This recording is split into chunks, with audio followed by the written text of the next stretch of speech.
Assalamualaikum warahmatullahi wabarakatuh. Selamat pagi anak-anak. Bagaimana kabarnya hari ini? Semoga semua dalam keadaan baik-baik saja ya. Pada kali ini kita akan belajar pelajaran 8 yang judulnya Senangnya Berakhlak Terpuji. Kemarin kita sudah belajar pelajaran 7 tentang qadha dan qadar. Kita lanjutkan lagi ke bab berikutnya tentang senangnya berakhlak terpuji. Seperti biasa, sebelum kita mulai pelajaran, kalian persiapkan buku kalian masing-masing untuk kalian simak selama video ini berlangsung. Oke? Sudah semuanya? Kalau sudah, mari kita berdoa terlebih dahulu supaya ketika kita belajar kita diberikan kemudahan dan diberikan rezeki berupa kepahaman. Oke, langsung kita mulai saja. Kita berdoa bersama-sama. A'udzu billahi minasyaitonir rajim. Bismillahirrahmanirrahim. Raditu billahi rabba wa bil islami dina wa bi Muhammadin nabiyya wa rasula. Rabbi zidni ilma warzuqni fahma. Amin. Terima kasih. Kalau sudah, coba kalian buka bukunya halaman 52. Judulnya Senangnya Berakhlak Terpuji. Jadi nanti kita akan belajar akhlak apa saja, akhlak terpuji apa saja yang akan kita pelajari hari ini. Coba kita langsung saja ke halaman berikutnya. Coba buka halaman 54. Tujuan kita belajar ini, anak-anak harus memiliki sikap berbaik sangka kepada sesama, memiliki perilaku hidup rukun, kemudian mencontohkan sikap berbaik sangka dan mencontohkan perilaku hidup rukun.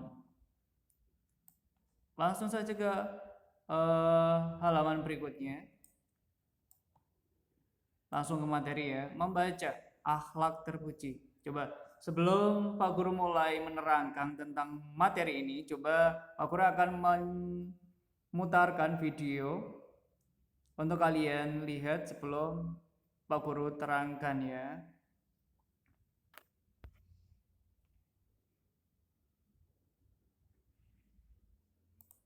Coba kalian simak videonya.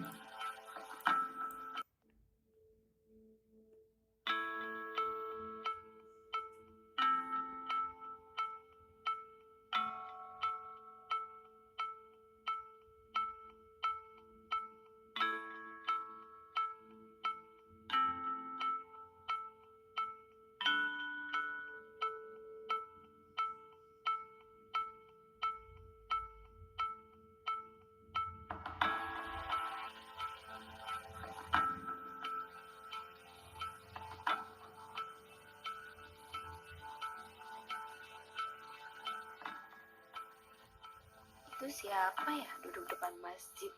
Udah pakaiannya berandal, ada codetnya lagi.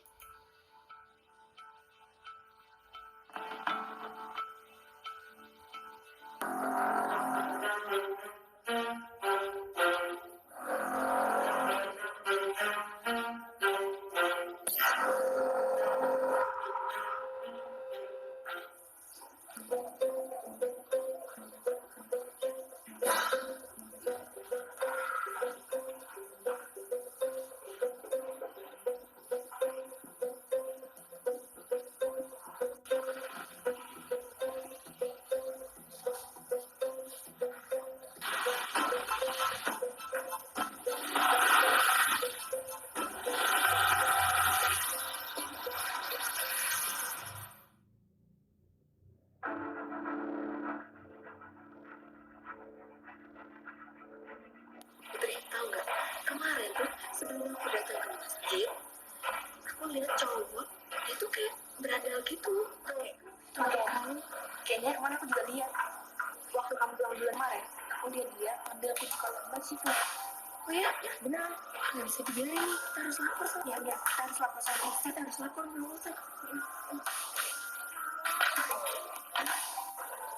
Lagi ngomongin apa nih? Ini kemarin ada cowok mencurigakan datang ke masjid. Kemana aku juga lihat dia ambil kunci kotak kamu di situ. Kayak kalau itu. Nah, Iya, benar kamu lihat. Iya, kemarin aku ngeliat dia ngambil sendalnya Pak Ustadz. Iya, di sini. Serius Pas dia, aku Mas? naik motor. Gak bisa dibiarin nih. Bel, kita harus laporan ke Pak Ustadz. Iya. Udah, masuk.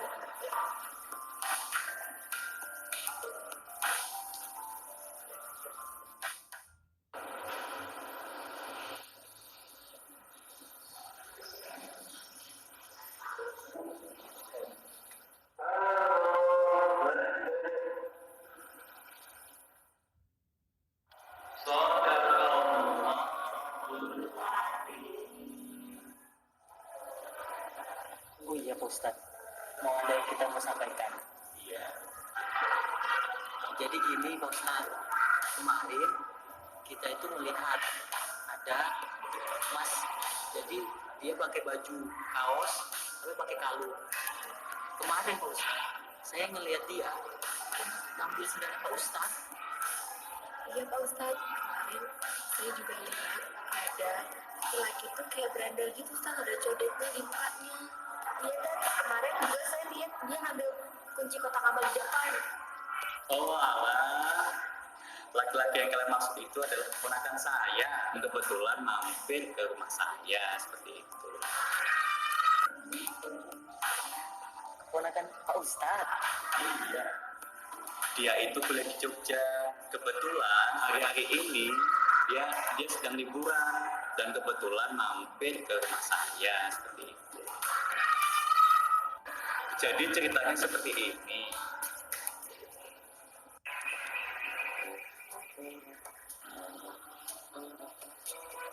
Le, tolong ambilkan kunci kotak amal ya. Tadi ketinggalan. Soalnya Pak Ade dikasih amanah dari tante masjid untuk megang kotak amal. Oke? Oh, ini Pak Ade. Jadi begitu ceritanya Mbak Putri.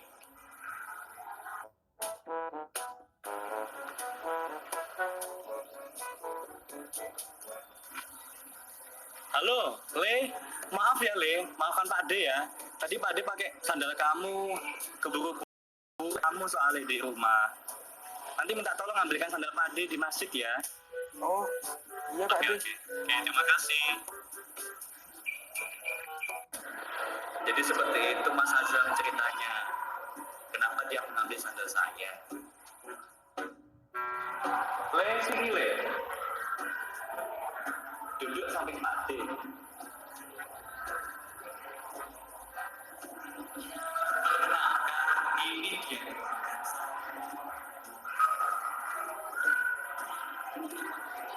Pak Ustadz, kalau gitu saya minta maaf ya karena udah seudon sama keponakan Ustadz sendiri. Oh iya, kalau boleh tahu itu tiba-tiba kenapa ya? Jadi begini Mbak, jadi ini cowok itu karena saya sering main sama kucing gitu. Oh jadi gitu Mas ceritanya. Maaf ya, saya udah kira yang enggak. Saya kira kenapa? Saya juga minta maaf ya sama kamu. Soalnya kemarin saya lihat kamu ngambil kunci di situ. Maaf ya sudah seuzan. Iya Mas, saya juga mau minta maaf karena sudah seuzon sama Mas. Kirain Mas yang ngambil sendal Pak Ustadz.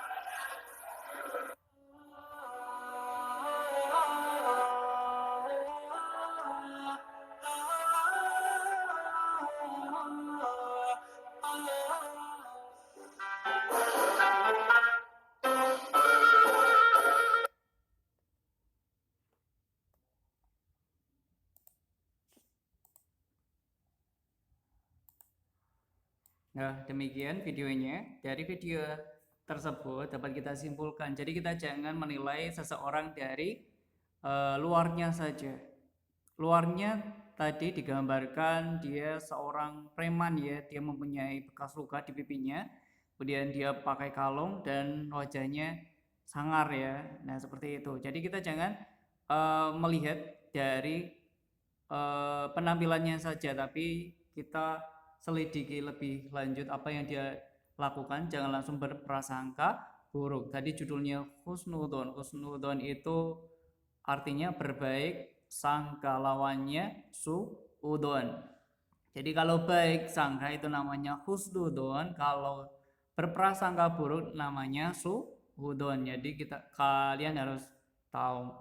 Langsung saja ke materi, coba kalian simak. Berbaik sangka. Kata sangka dalam Kamus Besar Bahasa Indonesia artinya duga atau taksir. Jadi berbaik sangka adalah menduga yang baik terhadap sesuatu. Berbaik sangka disebut juga dengan husnudon. Lawan kata berbaik sangka adalah berburuk sangka atau prasangka atau suudon. Peserta didik yang baik akan menghindari prasangka buruk terhadap orang lain. Seseorang peserta didik harus selalu berbaik sangka atau berpikir positif terhadap orang tua, guru, atau teman. Berpikir positif adalah perilaku terpuji. Coba kalian simak surat Al-Hujurat ayat 12 berikut ini. Coba kita baca bersama-sama. A'udzubillahi minasyaitonirrajim. Bismillahirrahmanirrahim. Ya ayyuhalladzina amanu tanibu katsiran minadh-dhanni inna ba'dadh-dhanni itsmun wa la tajassasu wa la yaghtab ba'dukum ba'dan ayuhibbu ahadukum ayyakula lahma akhihi maitam fakarihtumuhu wattaqullaha innallaha tawwabur rahim. Artinya, wahai orang-orang yang beriman, jauhilah banyak prasangka. Sesungguhnya sebagian prasangka itu dosa, dan janganlah kamu mencari-cari kesalahan orang lain, dan janganlah ada di antara kamu yang menggunjing sebagian yang lain. Apakah ada di antara kamu yang suka memakan daging saudaranya yang sudah mati?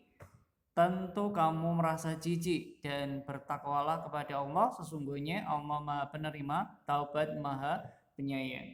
Di dalam surat Al-Hujurat ini Allah Subhanahu wa taala mengingatkan kita agar menjauhi prasangka buruk atau mencari-cari kesalahan dan kejelekan orang lain. Belum tentu apa yang kita sangkakan merupakan kebenaran. Selain itu, diri kita belum tentu lebih baik dari orang yang kita jelek-jelekan. Dengan demikian, kita tidak boleh menjelek-jelekan orang lain. Pikiran kita hendaknya tidak dipenuhi oleh pikiran-pikiran negatif. Sebaiknya kita harus selalu berpikir positif, jernih, dan mendoakan kebaikan untuk diri sendiri dan orang lain. Coba Pak Urus sedikit cerita. Ada seorang santri ketika dia mau lulus dites sama Pak Kiainya. Dia diberikan soal atau dites. Ketika mau kelulusannya, tesnya gimana? Dia bilang, coba carikan orang atau makhluk Allah yang lebih jelek, yang paling jelek di muka bumi ini. Kemudian santrinya bilang, iya nggih Pak Yai, atau iya Pak Yai. Kemudian esok harinya dia berpikiran ketika tidur, oh iya, kemarin saya lihat ada orang mabuk-mabukan di warung. Otomatis dia tidak baik ya, kemudian jelek. Dan sampai di warung, dia tanya kepada penjualnya, Pak, siapa ya yang di sini yang sering mabuk-mabukan kemarin itu, namanya siapa, rumahnya di mana?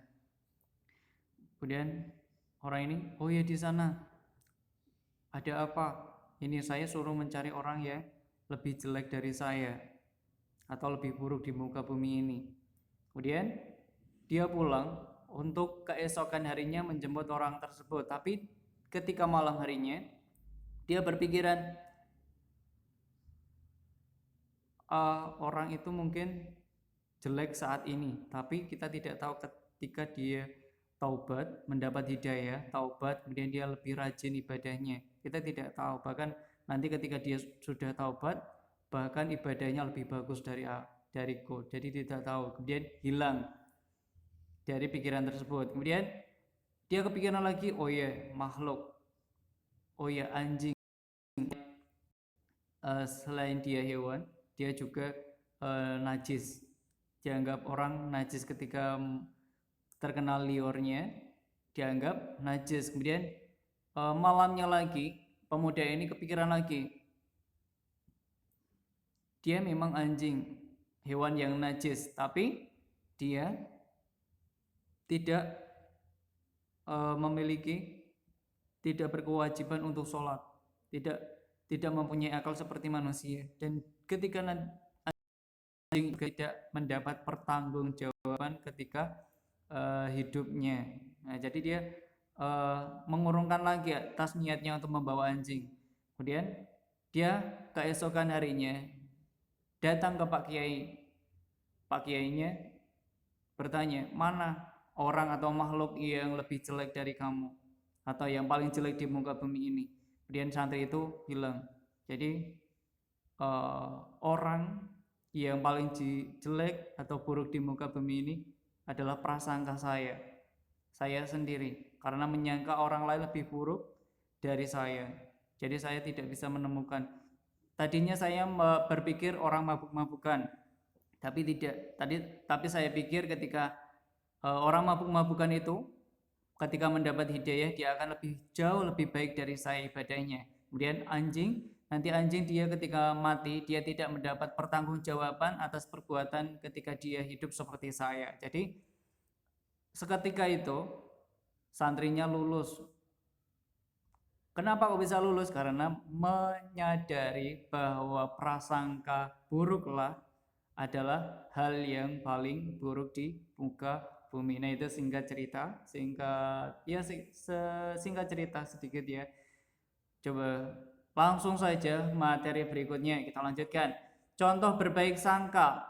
Setelah kita memahami makna berbaik sangka, marilah kita cermati contoh-contoh perilaku berbaik sangka berikut ini. 1. Ahmad berbaik sangka dengan bersedia meminjamkan uang jajannya kepada Karim untuk membeli buku. Dan 2. Aisyah berpikir positif menerima peraturan orang tuanya untuk segera bangun pagi, kemudian membersihkan tempat tidur sendiri agar dapat sholat subuh berjamaah.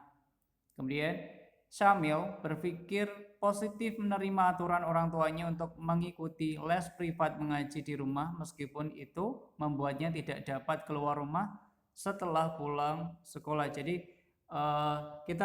Syamil ini tidak boleh keluar rumah, jadi orang tuanya yang mendatangkan. Supaya apa? Supaya dia selamat, misalnya karena rumahnya di pinggir jalan, takut celaka dan lain sebagainya, makanya didatangkan walaupun dia tidak bisa keluar rumah. Kemudian 4. Fadil memaklumi sahabatnya Zakaria yang tidak ikut piknik karena Zakaria harus mengikuti ujian renang.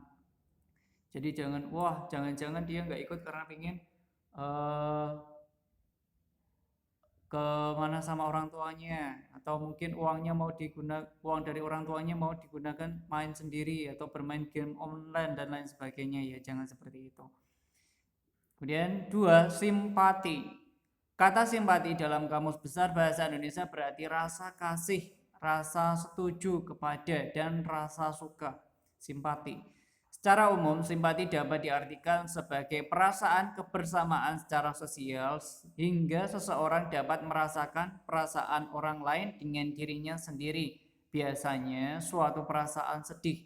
Contohnya saat kita mengetahui orang lain mendapat musibah, misal orang tuanya meninggal dunia, maka kita dapat merasakan kesedihan yang sama seperti yang dirasakan oleh orang yang terkena musibah. Jadi rasa simpati, kita seolah-olah merasakan apa yang dirasakan. Misalnya teman ada yang meninggal atau kena musibah, rumahnya terjadi longsor, kemudian sedih karena buku-bukunya, baju-bajunya hanyut, kotor. Nah, kita merasakan sedih juga. Coba kalau misalnya terjadi pada saya merasakan sedih. Nah, seperti yang namanya rasa simpati. Contoh simpati: mendengarkan curahan hati teman hingga selesai, kemudian mampu merasakan kesusahan atau kegembiraan orang lain, kemudian tidak meminta orang lain melakukan sesuatu yang kita sendiri enggan atau tidak mau melakukannya. Misalnya kita tidak mau ke kantin, jajan ke kantin atau ke warung, kita lagi malas ya jangan langsung menyuruh temannya untuk membelikan apa yang kita mau, atau misal mainan kita jatuh di sungai, kemudian karena kita nggak mau kotor, ya kalian jangan maksa temannya untuk mengambilkannya. Nah itu contoh simpati. Kemudian lainnya, melakukan aksi nyata dengan menanyakan apa yang bisa kita lakukan untuk membantu seseorang. Kemudian, mencarikan alternatif bantuan lain jika diri sendiri tidak bisa memberikan bantuan yang diperlukan. Jadi menawarkan orang lain apakah bisa membantu, seperti itu ya. Itu namanya simpati, walaupun orang lain yang membantu tapi kita menyarankan ke orang lain, itu termasuk simpati. Kemudian hidup toleran atau toleransi. Kata toleran dalam Kamus Bahasa Indonesia adalah kata sifat yang menunjukkan sikap tenggang rasa, menghargai, membiarkan, membolehkan terhadap pendirian atau pendapat, pandangan, kepercayaan, kebiasaan, kelakuan, dan sebagainya yang berbeda dengan pendirian sendiri. Sedangkan toleransi adalah sikap saling menghormati dan saling bekerja sama di antara kelompok-kelompok masyarakat yang berbeda, baik secara etnis, bahasa, budaya, politik maupun agama. Jadi toleransi itu orang lain beragama lain, kemudian ibadahnya yang lain juga kita menghargai. Misalnya orang ada yang sholat memakai sarung, ada yang memakai celana, ya udah biarkan saja menurut nyamannya dia seperti apa. Kemudian memakai sajadah atau yang tidak, nah itu toleransi, biarkan saja asal tidak melanggar aturan. Dan contoh toleran, kita menghormati perbedaan pendapat ketika berdiskusi. Kita dapat membuat kegaduhan di masjid. Kita tidak membuat kegaduhan di masjid yang merupakan tempat untuk beribadah. Nah, jelas ya. Kemudian kita tidak menyalakan petasan yang dapat mengganggu orang-orang di sekitar kita karena suaranya yang memekakkan telinga. Jadi ketika menyalakan petasan otomatis banyak yang kaget ya. Makanya jangan di dekat rumah atau di gang-gang sempit, kasihan yang punya rumah. Kemudian kita tidak membuat keributan di kelas saat guru menjelaskan, karena suasana ribut dapat mengganggu teman-teman lain yang membutuhkan ketenangan untuk belajar. Itu namanya toleransi, biarkan teman belajar. Dan kita tidak menyalakan radio, VCD atau televisi keras-keras karena dapat mengganggu tetangga. Kita tidak main gitar atau beduk saat para tetangga sedang beristirahat jam 12 malam. Mainan beduk atau mainan alat musik sampai keras-keras tidak boleh mengganggu. Itu tidak toleran namanya. Kita tidak boleh mengejek kawan yang berbeda suku atau agama. Tidak boleh saling mengejek. Dan hidup rukun. Kata rukun dalam Kamus Besar Bahasa Indonesia berarti baik dan damai, tidak bertengkar. Sedangkan hidup rukun artinya hidup damai dan tidak bertengkar. Hidup rukun sangat dianjurkan oleh agama karena manusia diciptakan oleh Allah Subhanahu wa taala dengan keberagaman suku bangsa. Perbedaan suku bangsa menyebabkan perbedaan budaya. Kita diajarkan untuk hidup rukun di tengah keragaman dengan semua manusia. Pada hakikatnya adalah sama sebagai makhluk ciptaan Allah, dan pandangan Allah Subhanahu wa taala hanya ketakwaan yang membedakan manusia satu dengan yang lainnya, seperti firman Allah surat Al-Hujurat ayat 13, A'udzubillahi minasyaitonirrajim. Bismillahirrahmanirrahim. Ya ayyuhan nasu inna khalaqnakum min dzakarin wa untha wa ja'alnakum syu'uban wa qabaila lita'arafu inna akramakum indallahi atqakum innallaha alimun khabir. Artinya, wahai manusia, sungguh Kami telah menciptakan kamu dari seorang laki-laki dan seorang perempuan, kemudian kami jadikan kamu berbangsa-bangsa dan bersuku-suku agar kamu saling mengenal. Sesungguhnya yang paling mulia di antara kamu di sisi Allah Subhanahu wa taala ialah orang yang paling bertakwa. Sungguh Allah Maha mengetahui, Maha teliti. Ayat di atas menjelaskan bahwa Allah Subhanahu wa taala menciptakan manusia berpasang-pasangan dan terdiri dari berbagai suku bangsa. Orang yang paling mulia di sisi Allah Subhanahu wa taala adalah orang yang paling bertakwa, tidak memandang harta atau jabatan kita, tapi ketakwaan ibadahnya. Kita tidak dapat hidup sendiri, kita selalu membutuhkan bantuan dari orang lain. Kita hidup saling membantu, baik langsung atau tidak langsung. Apabila kita sakit di sekolah, maka kita membutuhkan bantuan teman dan guru kita. Ketika kita masih kecil dan belum bisa berjalan, hidup kita dibantu oleh orang tua, nenek, kakek, atau saudara. Sedangkan di lingkungan rumah, kita perlu saling membantu dengan para tetangga. Oleh sebab itu, kita harus menghormati semua orang, kita harus mendukung dan mengutamakan kerukunan dalam bergaul dengan teman-teman di sekolah maupun di masyarakat. Contoh hidup rukun. Perilaku yang dapat menjaga kerukunan dalam kehidupan antara lain: 1.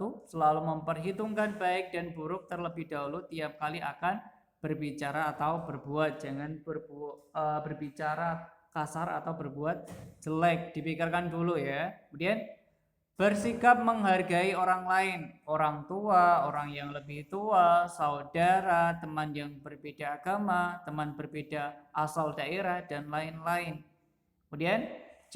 Santun dalam berbicara, menghindari kata-kata kasar yang dapat membuat orang lain marah atau sakit hati. Kemudian menghindari sikap egois dalam bertindak dengan mengutamakan kepentingan orang banyak daripada kepentingan pribadi. Contohnya, kita punya sepeda, ada teman yang tidak punya sepeda. Kita yuk main sepedaan, kalau yang tidak punya sepeda nggak usah ikut. Nah, seperti itu egois namanya. Itu membuat sakit hati yang tidak memiliki sepeda. Harusnya kita main yang lain agar semuanya bisa main, yaitu agar tercipta hidup rukun. Dan selanjutnya, adapun perbuatan yang dapat merusak kerukunan hidup antara lain mengedepankan emosi atau cepat marah saat menghadapi masalah, sedikit-sedikit marah. Nah, itu tidak boleh. Kesenggol sedikit marah, nah itu tidak boleh. Itu membuat tidak rukun. Kemudian tidak menghargai orang lain dan atau menganggap diri sendiri paling benar dan paling pintar. Merasa paling pintar tidak boleh ya. Orang lain tidak suka. Kemudian suka mencela dan mengolok-olok teman sering kali menjadi pemicu suatu pertengkaran atau perselisihan. Jangan mengejek nama orang tua, mengejek fisik atau yang lainnya ya. Nanti jadi bertengkar. Kemudian suka berbicara kasar dan merendahkan orang lain. Nah, seperti tadi, merendahkan orang lain, mengejek anak yang tidak punya atau yang penampilannya kurang sempurna, tidak boleh. Kemudian rangkuman, kita harus husnudzon atau berbaik sangka kepada sesama manusia, terutama kepada Allah Subhanahu wa taala yang telah menciptakan kita. Ketika mendapat ujian hidup, kita harus berprasangka baik terhadap Allah. Prasangka atau suudzon itu dosa. Kita tidak boleh mencari-cari kesalahan orang lain dan bergunjing, karena bergunjing itu berat memakan daging saudara kita yang sudah mati. Dan simpati adalah ikut merasakan perasaan orang lain sehingga mampu merasakan apa yang dialami, dilakukan, atau diderita orang lain. Kemudian toleransi adalah sikap saling menghormati dan saling bekerja sama di antara kelompok-kelompok masyarakat yang berbeda etnis, bahasa, budaya, maupun agama. Dan hidup rukun berarti hidup damai dan setuju dalam keberagaman. Jadi kita setuju dalam berbeda-beda. Udah sampai sini kalian jelas ya. Kemudian tugas kalian untuk mengerjakan halaman 64 uji kompetensi 64 sampai halaman 69 ya. Kalian kerjakan 64 sampai 69. Coba kalau kalian belum jelas, bisa kalian tanyakan langsung ke orang tua kalian masing-masing atau kalian tanya ke Pak Guru ya, di nomor Pak Guru. Sebelum Pak Guru tutup, ada bonus video yang akan Pak Guru putar untuk kalian, masih tentang sifat husnudon.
Nah, demikian ya videonya. Semoga kalian paham dengan melihat video tersebut.